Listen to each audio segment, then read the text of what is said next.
Good evening, YouTubers. Tonight, I want to discuss my thoughts on the design of legislative chambers, where a parliament sits, the seating, and where the debate takes place and where bills are passed.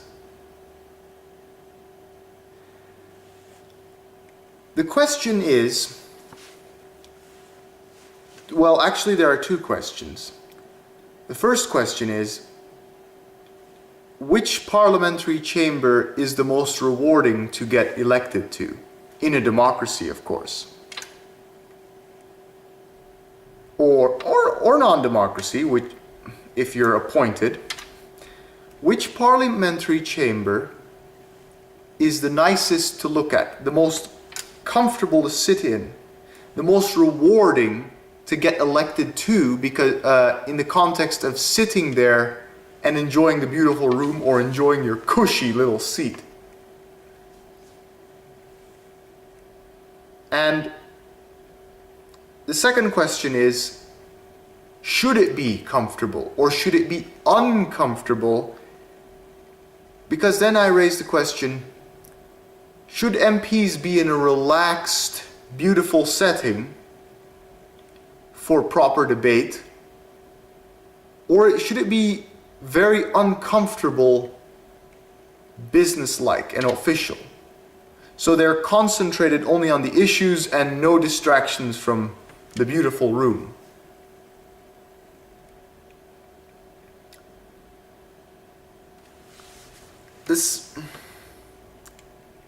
So that's the question I raise. Now,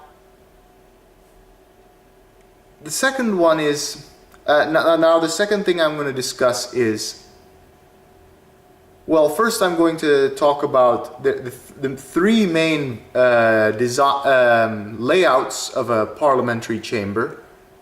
And the second will be a few of my comments on some of the legislative chambers around the world. Now, there are three kinds of layouts of parliaments, or congresses, or whatever you call your legislative body in your respective country. The most common one is the arch, which is a half circle, or a circle with a fraction cut in the front where there's some space where the speaker sits. A semicircle or an arch.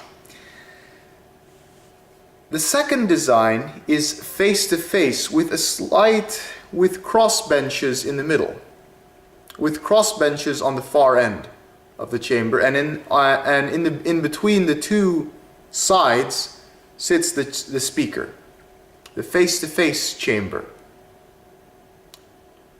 And the third kind is where all the seats, there might be a slight curve, there might be a slight arch, but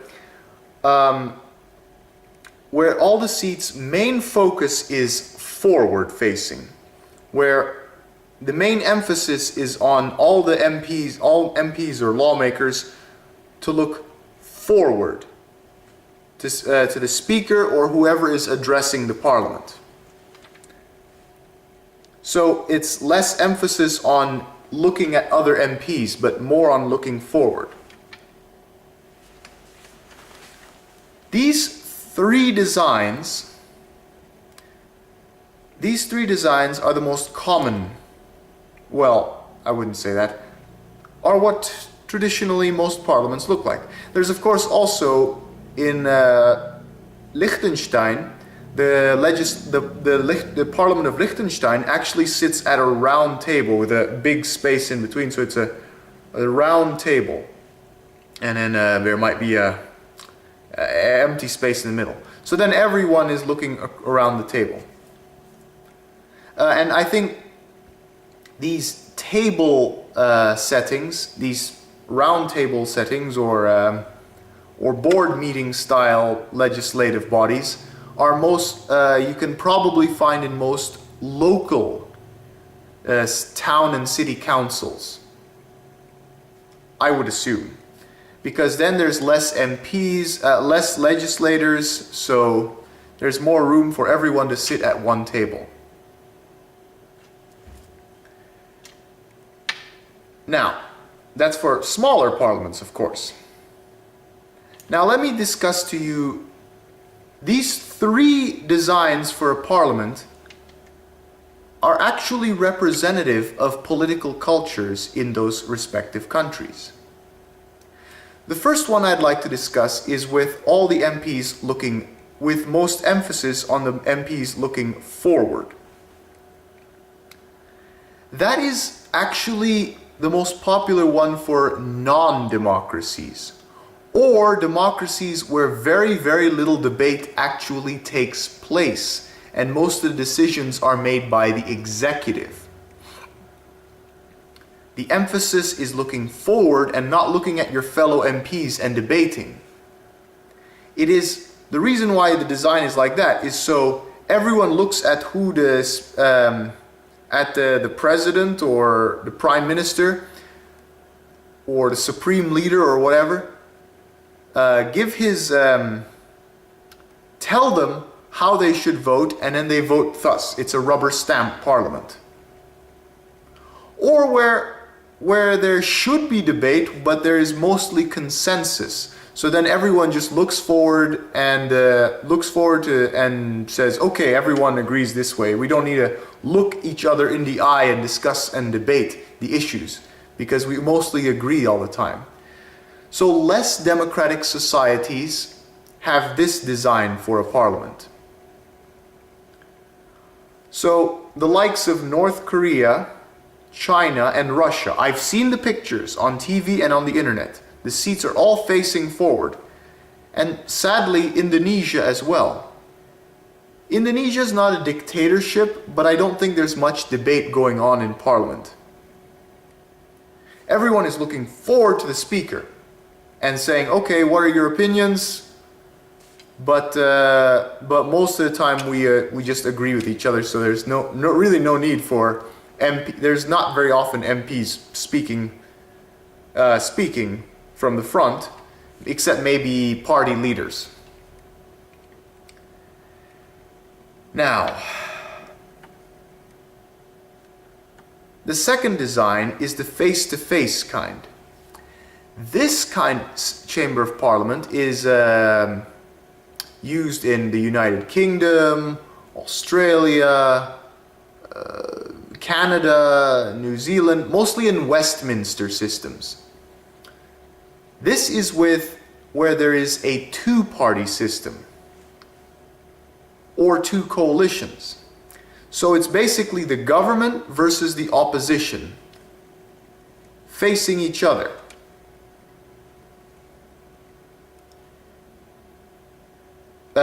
It's most of the time designed where this design is for where most of the time it's a stable two-party system, or the largest parties are always the same two parties. The two largest parties face each other, whereas some smaller parties can sit on the crossbenches because they're not part of either bloc of the official opposition or the government. This system is basically where a is basically best for two-party systems, or coalitions, or countries alternatively where there are two sides. The MPs who will support the government and the MPs who oppose the government. And it's an us versus them kind of setup. The third and most common chamber is the arch or the semicircle, where it's a general curve. So then there is some emphasis on looking to the front at the speaker and the people addressing, so you can still easily look up front. Whereas at the same time, it's also easy to turn your head or your chair to other fellow MPs and debate. This design is the most common one and is used in countries with multi-party politics or countries where MPs act independently from their party, like the United States. So that's why it's the most common design, this arch or semicircle, the most common design for parliaments.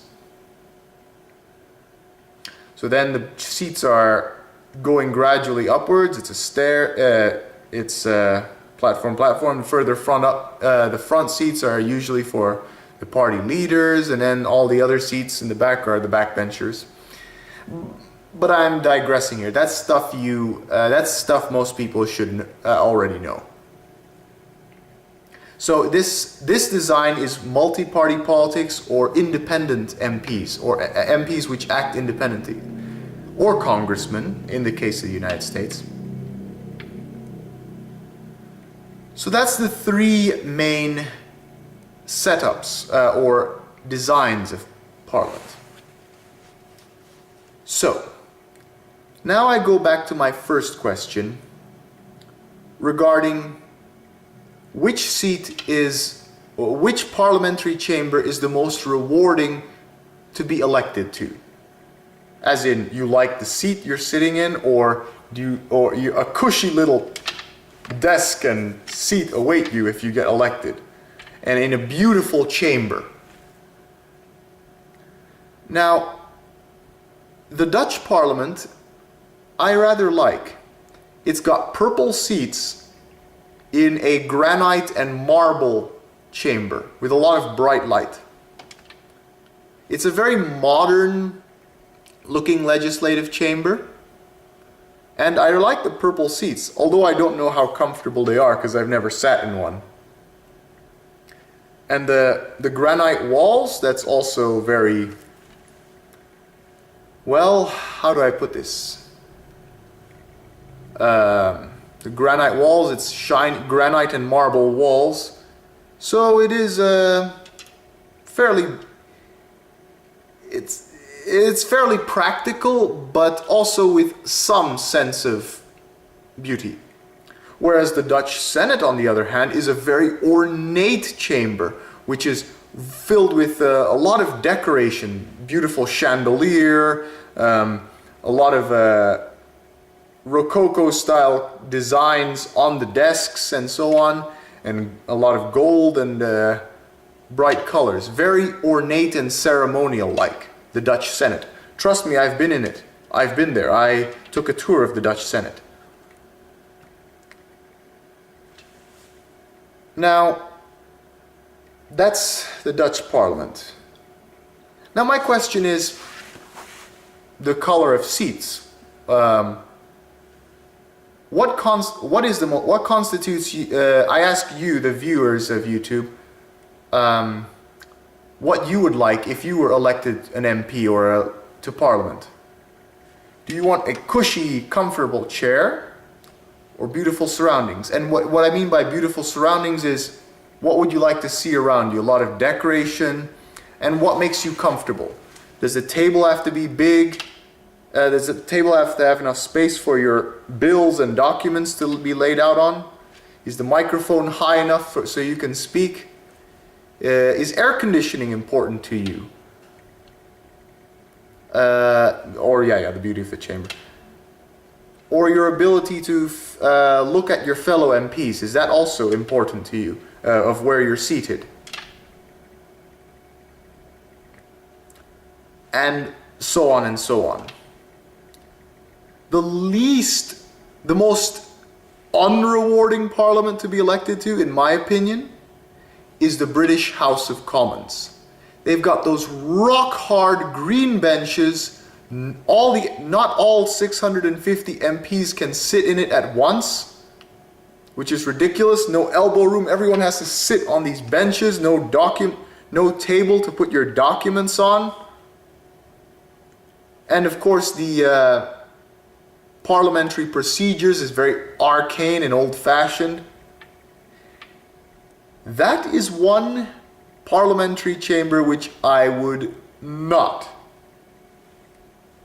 want to, I don't say want, but where I don't feel very comfortable doing my work as an MP if I were an MP. As for the US, I don't know about those brown chairs in the House of Representatives, but the Senate, you each get your own black chair and your own little desk with you got your own little desk there. The Senate seats actually look nicer than the House of Representatives seats. So that's why it's more rewarding to be a senator in the US. A senator in the US, right? The Irish Parliament actually looks very nice. The bright blue carpet, there's some gold railings in the back. So there's a lot of blue and gold coloring everywhere.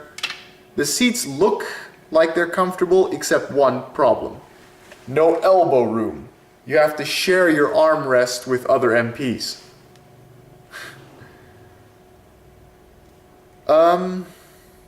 The Bundestag, the German parliament, also looks fairly interesting. It also has purple seats, just like the Netherlands, but is much bigger and has a lot of natural lighting. So there's the windows and there's the glass dome on top. So you actually have a lot of natural lighting.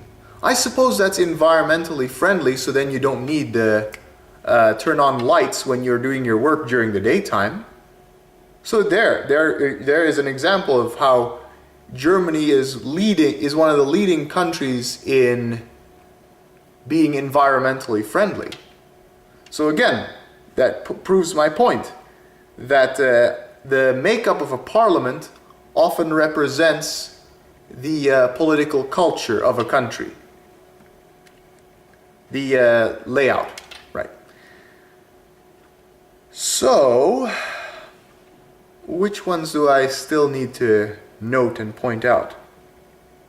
I don't know. What do you guys think about the U.S. Congress with their legislative chamber?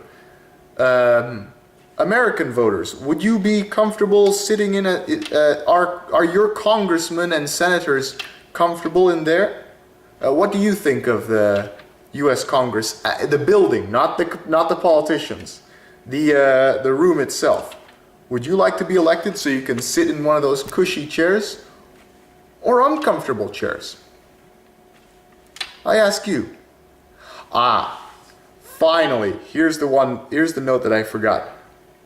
My favorite parliamentary chamber, my favorite parliament, the one which I would love to be an MP in terms of where I get to sit in a beautiful room, is Turkey. Turkey's parliament, you got those big red single-seat chairs, and you got the white walls and you got the futuristic-looking chandelier there, the bright white walls everywhere. It is a beautiful room. The big bright red chairs and the bright white walls and the futuristic chandelier. Sorry, I repeated myself there. I apologize. But that looks really futuristic, in my opinion, and it looks like one hell of a comfortable seat to sit in. Turkish MPs are really spoiled. And then now I'm going to go back to my previous question, which is, do you want the MPs to be comfortable or not? Which would serve better for them to be effective in their job? I leave that question with your YouTube viewers, with my YouTube viewers. Thanks for listening, and I hope you followed me most of the time with what I with what I say, because sometimes I don't speak clearly enough. Okay, thanks for listening.